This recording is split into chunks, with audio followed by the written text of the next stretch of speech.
جس دن آپ منع کر دیں گے ہم نہیں آئیں گے، ہرمن نے کہا تھا۔ میں کیوں منع کروں گا تم دونوں کو اپنے گھر آنے سے؟ فاروق نے سنجیدہ سوالیہ نظروں سے عارش کو بھی دیکھا تھا۔ ہرمن کو ایسا لگتا ہے کہ آپ ہم دونوں سے ناراض ہو گئے کیونکہ ہماری وجہ سے بھی آپ کو تکلیف پہنچی ہے۔ عارش کے سنجیدہ لہجے پر ہرمن نے حیرت سے اسے دیکھا تھا۔ سچ تو یہ تھا کہ عارش بالکل بھی فاروق کا سامنا نہیں کرنا چاہتا تھا۔ آج ہرمن زبردستی اسے یہاں تک لائی تھی۔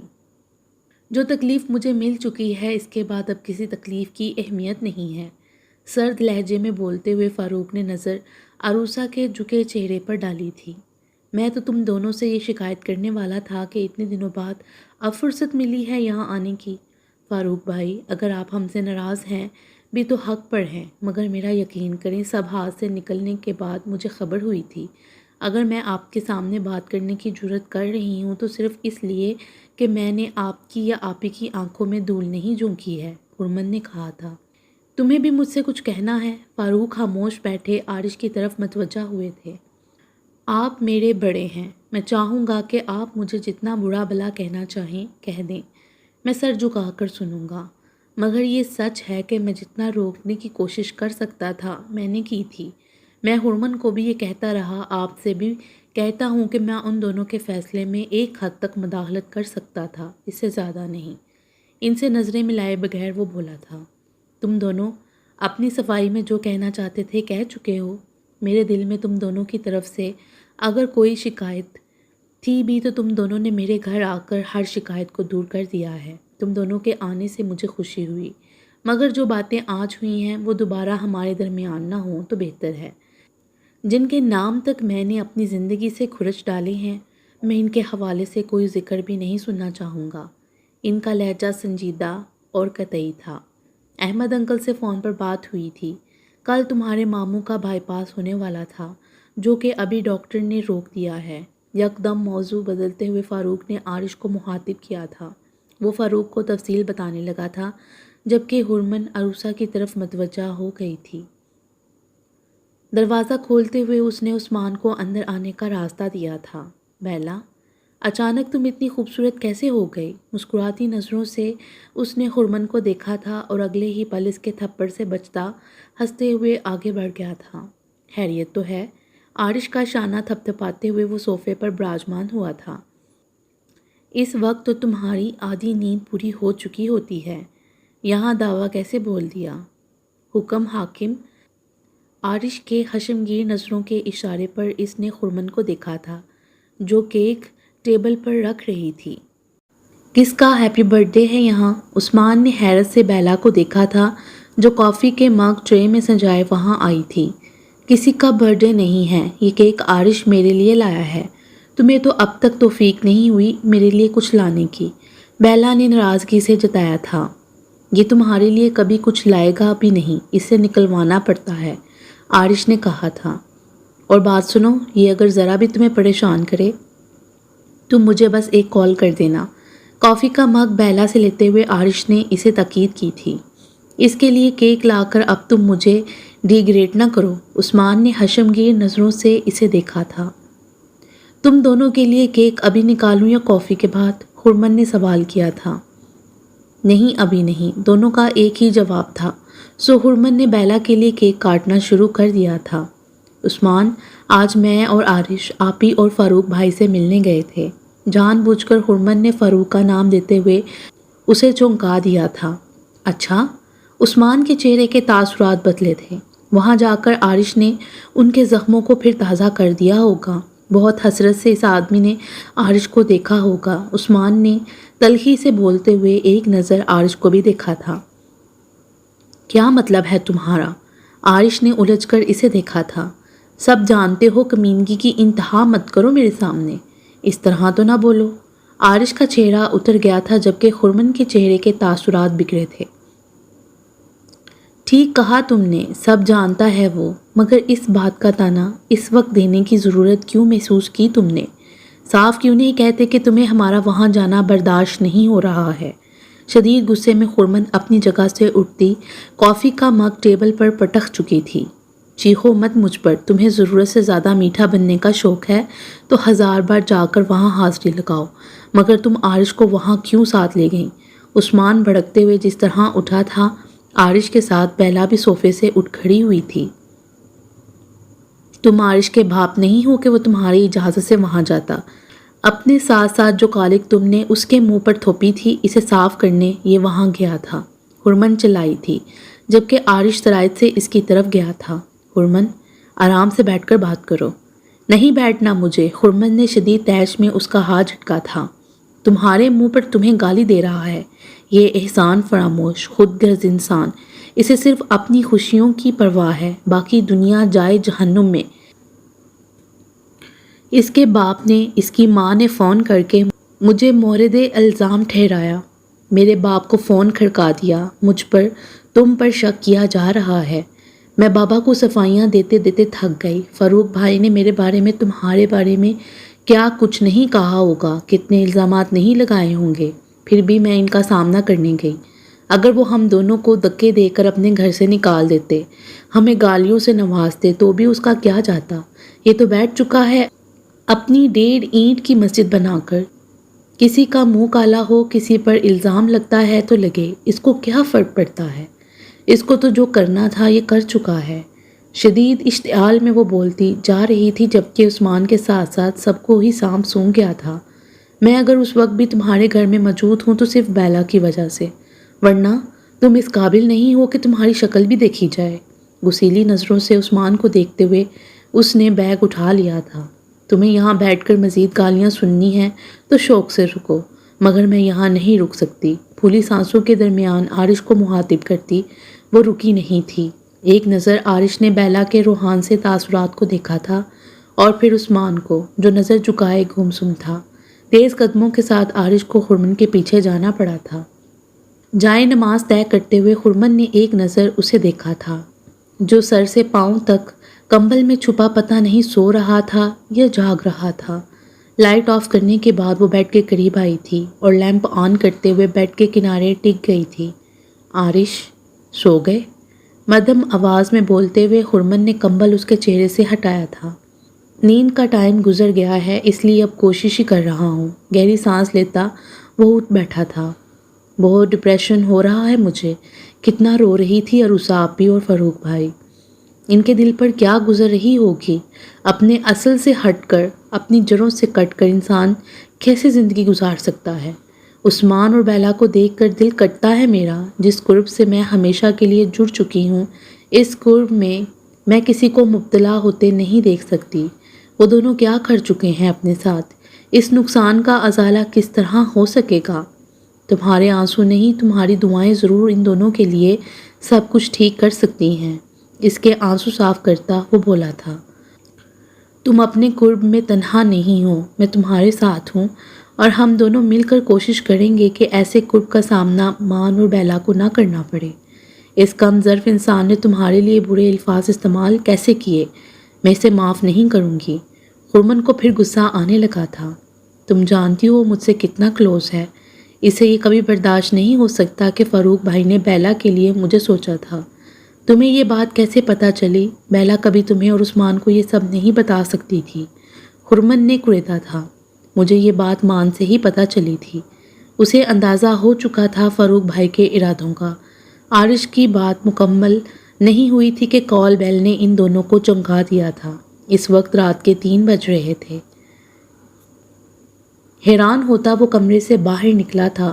دروازہ کھولتے ہوئے اس نے عثمان کو دیکھا تھا، جو اندر آتے ہی اس کے گلے سے لگ گیا تھا، جبکہ بیلا تیزی سے حرمن کی جانب بڑھ گئی تھی۔ آئی ایم سوری، مجھے تم سے اتنے غلط طریقے سے بات نہیں کرنی چاہیے تھی، عثمان بہت شرمندگی سے بولا تھا۔ یہ سب تم کل بھی کہہ سکتے تھے۔ اتنی رات میں تم بیلا کو لے کر گھر سے کیوں نکلے؟ عارش نے اسے گھڑکا تھا۔ اس نے رو رو کر اپنا حشر ہی بگاڑ لینا تھا اگر میں اس وقت یہاں نہ آتا۔ عثمان کے بتانے پر وہ خاموشی سے اس کا بازو پکڑے حرمن کی طرف بڑھ گیا تھا، جو شدید خون خوار نظروں سے عثمان کو ہی دیکھ رہی تھی۔ تم یہ کیک اٹھا کر یہاں کیوں لے آئے ہو؟ عارش نے حیرت سے بیلا کو دیکھا تھا۔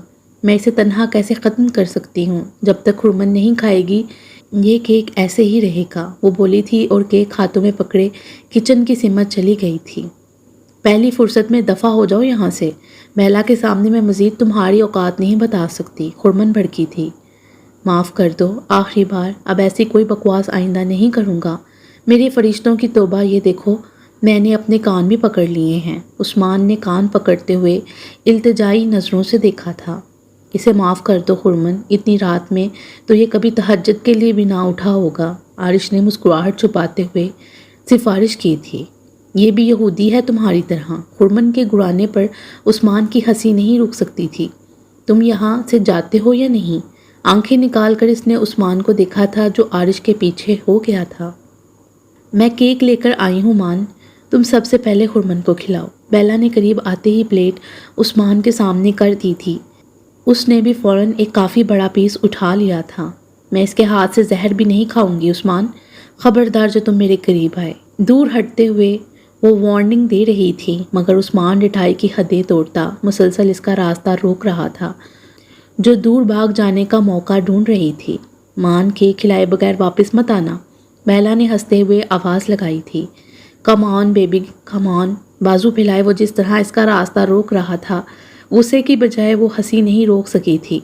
تم اسے کیک کھلانے کی کوشش کر رہے ہو یا کبڈی کھیل رہے ہو؟ عارش نے کنفیوژن دور کرنے کے لیے پوچھا تھا۔ عارش، میں تمہارا سر توڑ دوں گی، مجھے بچاؤ اس سنگی سے۔ ہنسی کے درمیان وہ چیخی بھی تھی۔ عارش، مجھے تمہاری مدد کی ضرورت ہے، آ جاؤ۔ عثمان کی پکار پر وہ آگے بڑھا تھا۔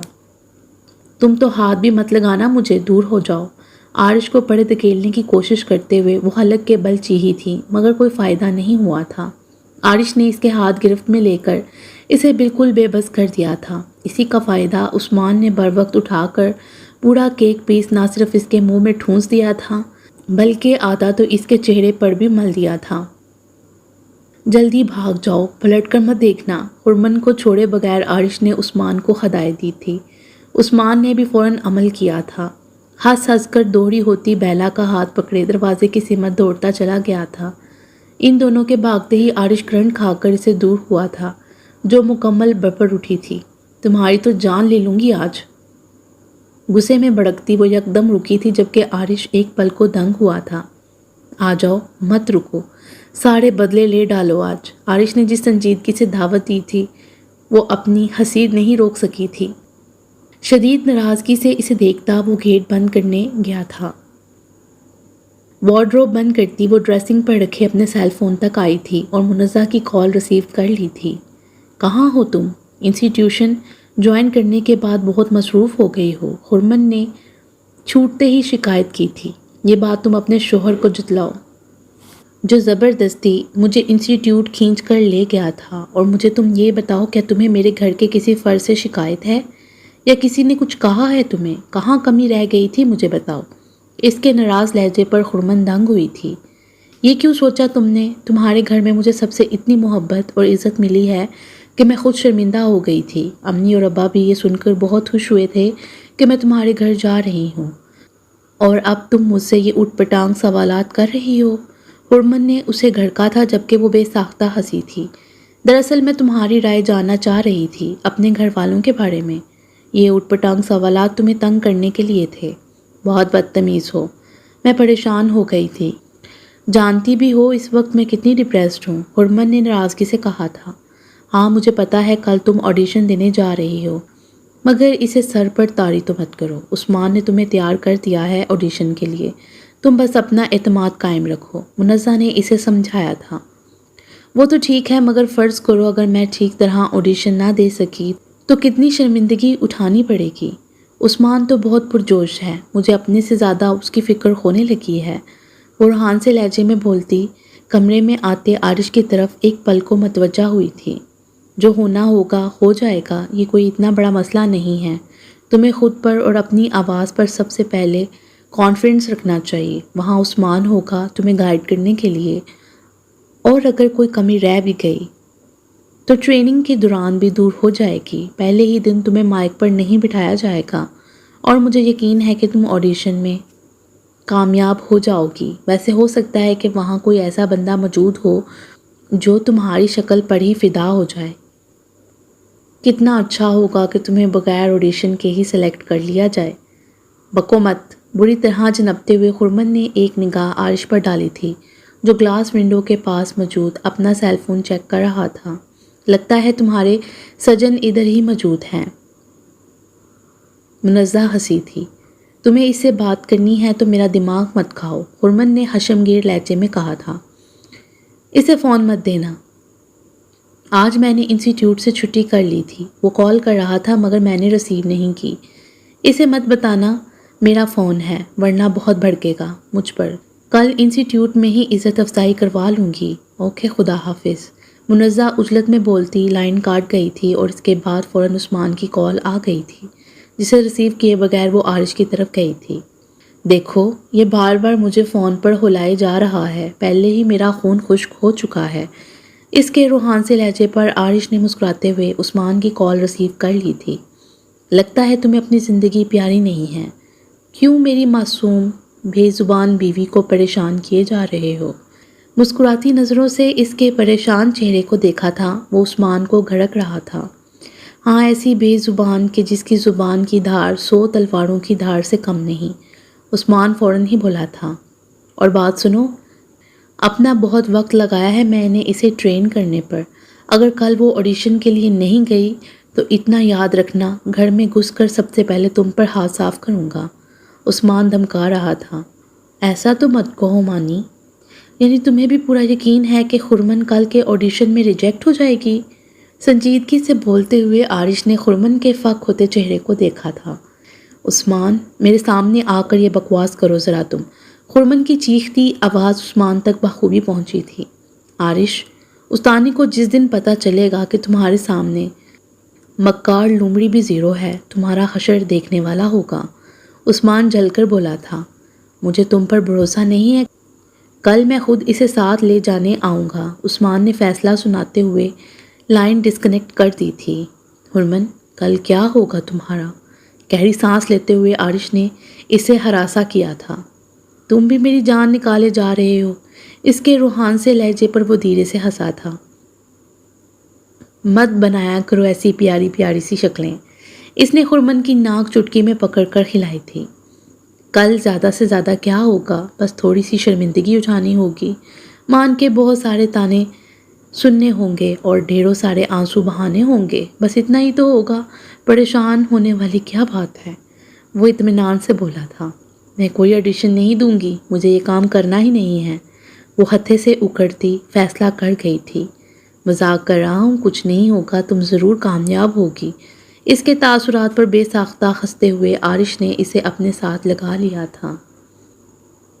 ابھی کچھ دیر پہلے ہی خرمن ریڈیو اسٹیشن کی بلند و بالا عمارت میں عثمان کے ہمراہ جا چکی تھی، جبکہ اسے خرمن کی تاکید پر اس کی واپسی تک پارکنگ لاٹ میں ہی رکنا تھا۔ طویل و عریض پارکنگ لاٹ میں گاڑیوں کے علاوہ کوئی زیرو دکھائی نہیں دے رہا تھا۔ ڈرائیونگ سیٹ سے اترتے ہوئے اس نے ارد گرد ایک طائرانہ نظر ڈالی تھی اور پھر رسٹ واچ میں وقت دیکھا تھا۔ اپنے سیل فون کو چیک کرتا وہ 2 قدم ہی آگے بڑھا تھا جب کوئی چیز اس کی پشت میں چبھی تھی۔ وہ یک لخت ساکت ہوا تھا۔ کوئی حرکت مت کرنا۔ پیچھے پلٹ کر دیکھنے کی کوشش کی تو عقب سے ایک بنچی آواز سن رہا تھا۔ عارش کو اندازہ لگانے میں دقت نہیں ہوئی تھی کہ یہ حملہ آور کوئی ٹین ایجر ٹائپ کی مخلوق ہے۔ اپنا موبائل میرے حوالے کر دو فوراً۔ گراتی آواز پر عارش نے اپنا سیل اس کے حوالے کرنا چاہا تھا، بڑھتے ہاتھ کو اچانک ہی گرفت میں لے کر اس نے اپنے سامنے کیا تھا اور پلک جھپکتے ہی وہ اس کی گردن ہاتھ میں جکڑے اسے گاڑی کے بونٹ پر پٹک چکا تھا۔ ویٹ ویٹ ویٹ، بھاری مکے سے چہرے کو بچانے کی کوشش کرتا وہ لڑکا چیخا تھا۔ دوسری جانب اس لڑکے کے چہرے پر نظر پڑتے ہی عارش کا ہاتھ ہوا میں جہاں تھا وہیں ساکت رہ گیا تھا۔ اس لڑکے کی پھیلی آنکھوں اور گھبرائے چہرے نے عارش کی آنکھیں بھی ساکت کر دی تھیں۔ میں تو صرف مستی کر رہا تھا، میرے پاس کوئی ہتھیار نہیں ہے، یہ چابی ہے۔ گردن پر عارش کی مضبوط گرفت کے باعث اس لڑکے نے پھنسی پھنسی آواز میں ثبوت کے طور پر کی چین اس کی آنکھوں کے سامنے لہرائی تھی۔ میں معافی چاہتا ہوں، میں صرف ٹائم پاس کر رہا تھا، پلیز میری گردن چھوڑ دیں۔ لڑکے کی التجا سے زیادہ اس کے کھانسنے پر وہ جیسے کسی ٹرانس سے باہر نکلا تھا۔ لڑکے کی گردن چھوڑتے ہوئے عارش نے اس کا ہاتھ پکڑ کر بونٹ سے اٹھنے میں مدد دی تھی، جبکہ وہ لڑکا اپنی گردن سے ہلاتا مزید کھانسا تھا۔ آپ کا ہاتھ بہت بھاری ہے، آپ کے قریب تو کوئی منجا ہوا کرمنل بھی نہیں پھٹکے گا، وہ لڑکا کسی بھی شرمندگی کے بغیر ڈٹائی سے بولا تھا، جبکہ اس دوران عارش ایک سیکنڈ کے لیے بھی اس کے چہرے سے نگاہ نہیں ہٹا سکا تھا۔ وہ لڑکا بمشکل 18 یا 19 سال کا ہوگا۔ چند لمحوں پہلے ہونے والی اٹھاک پٹک کے باعث اس کی گندمی رنگت سرخی مائل ہو چکی تھی۔ اس کی گہری سیاہ آنکھیں عارش کو عجیب سی کیفیت میں مبتلا کر رہی تھیں جسے وہ بالکل نہیں سمجھ پا رہا تھا۔ آپ مجھے اب اور مشکوک نظروں سے مت دیکھیں، مجھے اس وقت فون کی شدید ضرورت ہے۔ اگر میں اپنے ارادے میں کامیاب ہو جاتا تو ایک کال کر کے آپ کا سیل فون واپس بھی کر دیتا۔ بونٹ پر اطمینان سے چڑھ کر بیٹھتا، وہ صفائی دے رہا تھا۔ اگر تمہیں ضرورت تھی تو تم سیدھے طریقے سے بھی مجھ سے سیل فون مانگ سکتے تھے، گہری سانس لے کر عارش نے کہا تھا۔ اگر میں ایسا کرتا تو آپ کے WWF کے داؤ لائیو کیسے دیکھتا؟ اس کے شرارتی سے لہجے پر عارش کو یاد آیا تھا کہ وہ کس طرح اسے پٹخ چکا تھا۔ آئی ایم سوری، تمہیں زیادہ زور سے تو نہیں لگا تھا؟ یہ سوال آپ کو اپنی گاڑی کے اس بونٹ سے پوچھنا چاہیے جس پر میں بیٹھا ہوں۔ اس کے فوراً ہی کہنے پر عارش مسکرایا تھا۔ میں تو یہاں اپنے بھائی کا انتظار کر رہا ہوں، آپ شاید ان کے نام سے واقف ہوں، اگر ریڈیو سننے کا شوق رکھتے ہیں تو۔ وہ ریڈیو پر آپریٹر ہے؟ عارش نے پوچھا تھا۔ جی ہاں، ہارون قزلباش۔ واقعی؟ عارش نے خوشگوار حیرت سے اسے دیکھا تھا۔ میں صرف ڈرائیو کے دوران ریڈیو سنتا ہوں، ہارون بہت اچھا بولتے ہیں، مگر وقت کی کمی کے باعث میں انہیں بہت زیادہ نہیں سن پاتا۔ آج بھی شو ہے ان کا؟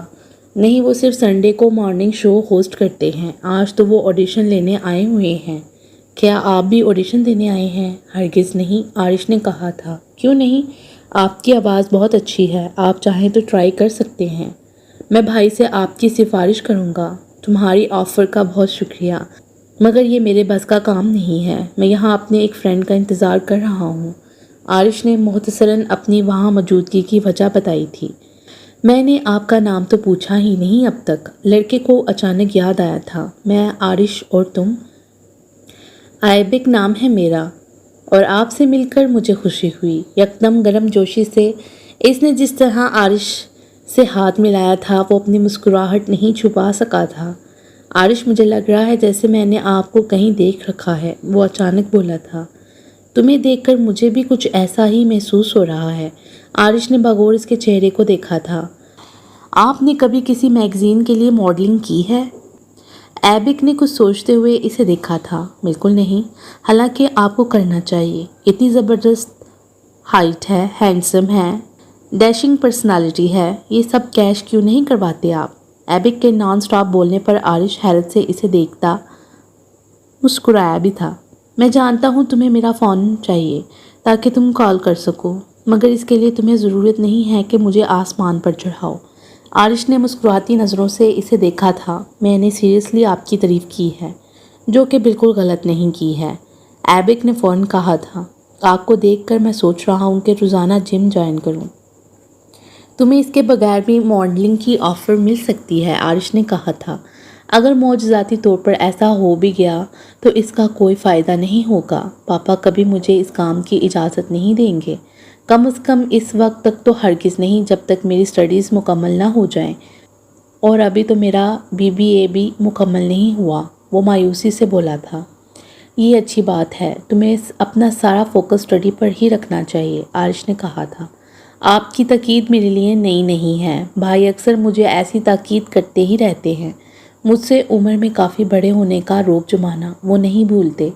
میرا سیل فون ان کی وجہ سے ہی پاپا کے قبضے میں ہے، وہ کوفت سے بتا رہا تھا۔ وجہ؟ عارش نے پوچھا تھا۔ کوئی ایک وجہ ہو تو بتاؤں، میرے باپ بھائی میرے معاملے میں بہت ہی ظالم ہے، کہیں آپ کے ساتھ بھی تو ایسا نہیں؟ نہیں، میرے پیرنٹس کی بہت پہلے ڈیتھ ہو چکی ہے اور میں ان کی ایک ہی اولاد ہوں۔ اوہ، ایبک نے کچھ تعصب سے سر ہلایا تھا۔ آج بہت گرمی ہے، مجھے بھوک کے ساتھ اب پیاس بھی لگنے لگی ہے، پتہ نہیں بھائی کب تک واپس آئیں گے۔ میرے پاس بوتل ہے، پانی پی کر تم میرے فون پر ان سے رابطہ کر کے پوچھ لو، عارش نے اسے تسلی دی تھی، اور پھر فرنٹ ڈور کھول کر ڈیش بورڈ پر رکھی منرل واٹر کی بوتل نکال لی تھی۔ میں تو اس گرمی سے ہی مر جاؤں گا۔ ایبک کی آواز پر وہ اس کی طرف آتے ہوئے بری طرح ٹھٹکا تھا۔ ایبک نے گریبان کھولتے ہوئے شرٹ کے کالرز کو گردن سے پرے ہٹا دیا تھا۔ وہ کچھ بول بھی رہا تھا مگر عارش کو بالکل اس کی آواز سنائی نہیں دے رہی تھی۔ اس کی نظریں ایبک کے کالر بون پر ساکت تھی جہاں موجود پھیلے سے ایک نشان نے حقیقتاً اس کا دماغ معاف کر دیا تھا۔ اسے پتہ ہی نہیں چلا کہ کب ایبک نے خود اس کے ہاتھ سے پانی کی بوتل لے لی تھی۔ ایبک، یہ کیسا نشان ہے؟ وہ اب مشکل پوچھ سکا تھا۔ پانی کے گھونٹ لیتے ایبک نے رک کر پہلے عارش کو اور پھر نظر جھکا کر اپنے کالر بون کو دیکھنے کی کوشش کی تھی۔ یہ نشان ہم بھائیوں کو پاپا سے ورثے میں ملا ہے۔ دراصل یہ ہمارا خاندانی ٹیگ ہے، لاپرواہی سے بتاتا وہ متمسخر سے ہنسا تھا، جبکہ ایک بار پھر عارش کی ہارٹ بیٹ مس ہوئی تھی۔ کیا اب آپ فون دے سکتے ہیں؟ ایبک کی آواز اسے واپس دنیا میں لائی تھی۔ خاموشی سے اس نے اپنا فون ایبک کے حوالے کر دیا تھا۔ وہ اس وقت بھی بالکل سناٹے میں تھا جب ایبک فون پر بات کر رہا تھا۔ مجھے کچھ نہیں پتا، 1 گھنٹے سے میں یہاں آپ کے انتظار میں پاگل ہو رہا ہوں، شدید ناراضگی سے چیخ اٹھا تھا۔ ایک تو وہ واچ مین مجھے اندر نہیں جانے دے رہا، اتنی گرمی ہے یہاں، میں بتا رہا ہوں زبردستی اندر گھس جاؤں گا، بہت شرمندگی اٹھانی پڑے گی آپ کو۔ دوسری جانب سے کچھ سننے کے بعد وہ مزید جلایا تھا۔ کیا ہوا؟ وہ آ رہی ہیں؟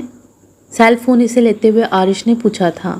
5 منٹ مزید انتظار کرنا پڑے گا، وہ بیزاری سے بتا رہا تھا۔ تمہیں ان کے ساتھ کہیں جانا ہے؟ جی ہاں، انہوں نے مجھ سے وعدہ کیا تھا کہ آج ہی وہ مجھے شو روم سے نئی بائک خرید کر دیں گے، مگر عین وقت پر ریڈیو سے انہیں کال آ گئی۔ اب اگر پاپا نے ان کو کال کر لی تو میری بائک تو گئی۔ وہ آفس سے اس وقت میری وجہ سے ہی نکلے تھے اور بھائی کے بغیر پاپا کا کوئی کام نہیں ہوتا۔ کوئی بزنس کرتے ہیں تمہارے فادر؟ ان کی لیدر گڈز کی ایک فیکٹری ہے، بھائی ان کے ساتھ ہی ہوتے ہیں، وہ بتا رہا تھا۔ کیا نام ہے تمہارے فادر کا؟ حشام قزلباش۔ آپ چاہیں تو ضرور ہماری فیکٹری کے دورے پر آئیے گا۔ پاپا میرے سارے دوستوں کو ناپسند کرتے ہیں مگر آپ کو دیکھ کر تو وہ بہت خوش ہو جائیں گے، کچھ میری ویلیو بھی بڑھ جائے گی، ایبک نے مسکراتے ہوئے کہا تھا۔ مگر ایسا تب ہوگا جب میرا تمہارا دوبارہ کبھی رابطہ ہوگا، عارش نے کہا تھا۔ آپ رابطے کی بات کرتے ہیں، میں تو آپ کے گھر آنے کے لیے بھی تیار ہوں۔ آپ مجھے اپنا نمبر دیں اور میرا نمبر بھی لیں، بلکہ آپ مجھے اپنے گھر کا ایڈریس بھی لکھوا دیں۔ ایبک نے سرائے سے اپنے ہینڈ بیگ سے پین اور نوٹ بک نکال لی تھی۔ عارش نے اسے اپنا ایڈریس بتانا شروع کیا تھا۔ کمال ہے، میرا گھر آپ کے اپارٹمنٹ سے تھوڑے ہی فاصلے پر ہے، بلکہ میں تو اس طرف اکثر کرکٹ کھیلنے جاتا ہوں۔ میرے زیادہ تر دوست انہی کے اپارٹمنٹ میں رہتے ہیں۔ خوشگوار لہجے میں بولتا وہ اب عارش کو اپنے گھر کی لوکیشن بتانے لگا تھا۔ کون کون ہے تمہاری فیملی میں؟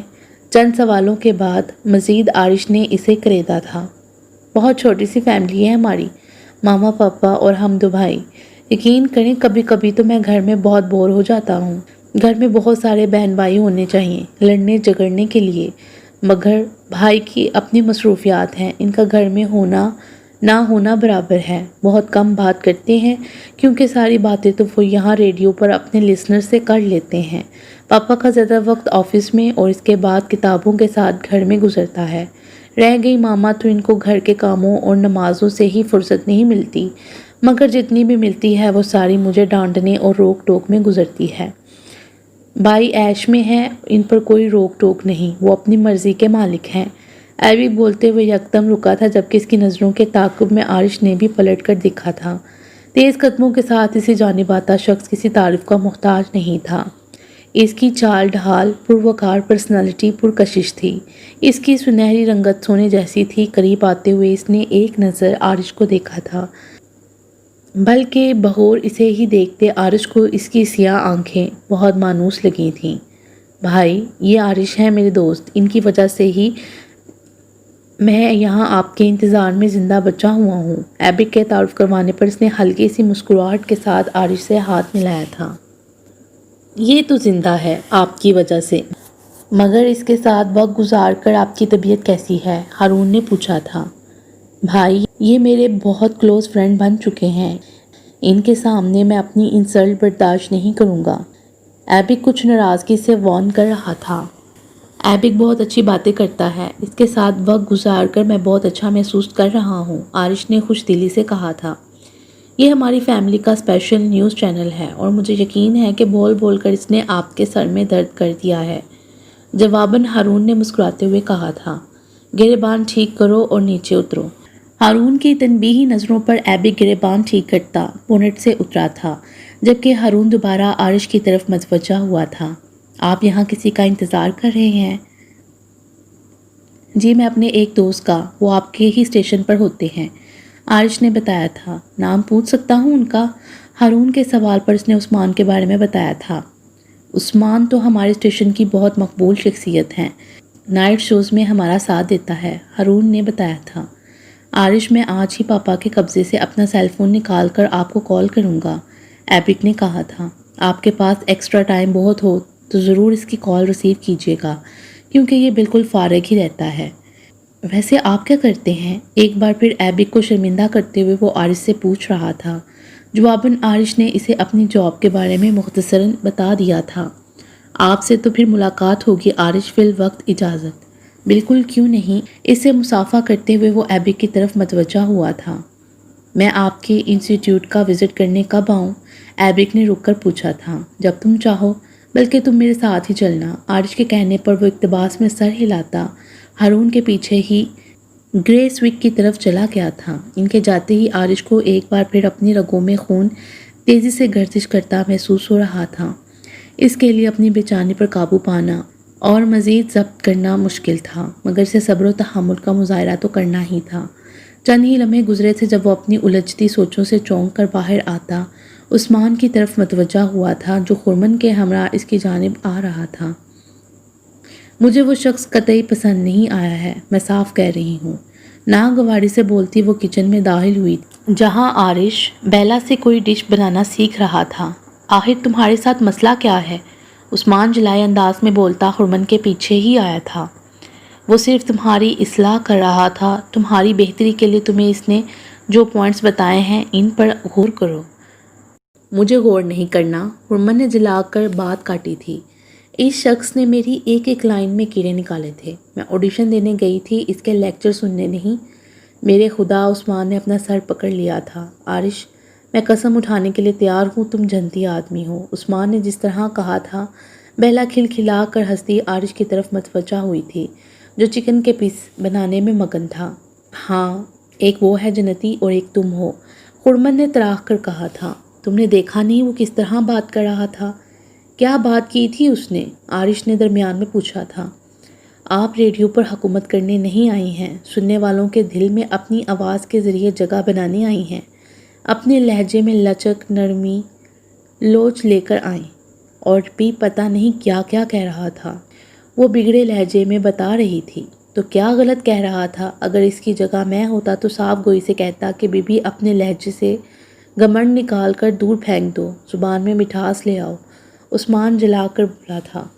یہ غلط بیانی ہے، خرمن کی آواز اور زبان دونوں میں مٹھاس ہے، فرائنگ پین میں آئل ڈالتے ہوئے بیلا نے کہا تھا۔ میرا یقین نہیں تو عارش کی گواہی لے لو، مجھے درمیان میں مت لاؤ، مجھے واپس گھر بھی جانا ہے، عارش نے مسکراتے ہوئے کہا تھا۔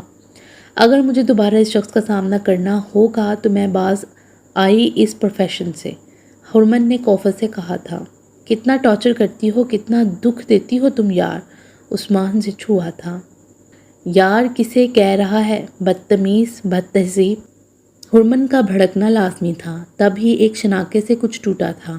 تینوں ہی چونک کر عارش کی طرف متوجہ ہوئے تھے، جو تعصب سے فرش پر بکھرے کانچ کے ٹکڑوں کو دیکھ رہا تھا۔ شاباش میرے دوست، تمہارے بچے جئیں، عثمان کے حشمگیر لہجے پر اس نے اجلت زدہ نظروں سے بیلا کو دیکھا تھا، جو قریب آ گئی تھی۔ میں یہ صاف کر دیتی ہوں، تم فرائنگ پین میں میکرونی بھی ڈال دو، مگر احتیاط سے، ہستی روکتے ہوئے بیلا نے عارش کو وہاں سے ہٹایا تھا۔ تم بھی ذرا احتیاط سے کانچ ہٹانا، ورنہ کانچ تمہارے ہاتھ میں نہیں میرے دل میں چبھے گا۔ عثمان کو موقع مل گیا تھا ڈائیلاگ مارنے کا، زیادہ اوور ہونے کی ضرورت نہیں ہے، سمجھے؟ خرمن نے اس کے مسکراتے چہرے کو گھورا تھا۔ تم بھی اوور ایکٹنگ نہ کرو، ہارون نے 10 سال دیے ہیں صداکاری کو، تجربہ کار ہے، سینئر ہے، عثمان بول رہا تھا، جبکہ عارش بری طرح چونک اٹھا تھا۔ اس کے لسنرز میں ٹین ایجر سے لے کر 70 سال کے بزرگ بھی شامل ہیں۔ اس کے شو میں ہر دوسری کال خواتین کی ہوتی ہے۔ تمہیں تو خوش ہونا چاہیے کہ اتنے سینئر بندے نے تمہیں گائیڈ کیا ہے۔ اس کے مشورے پر عمل کر کے تم آگے تک جاؤ گی۔ عثمان نے پھر سے سمجھانے کی کوشش کی تھی۔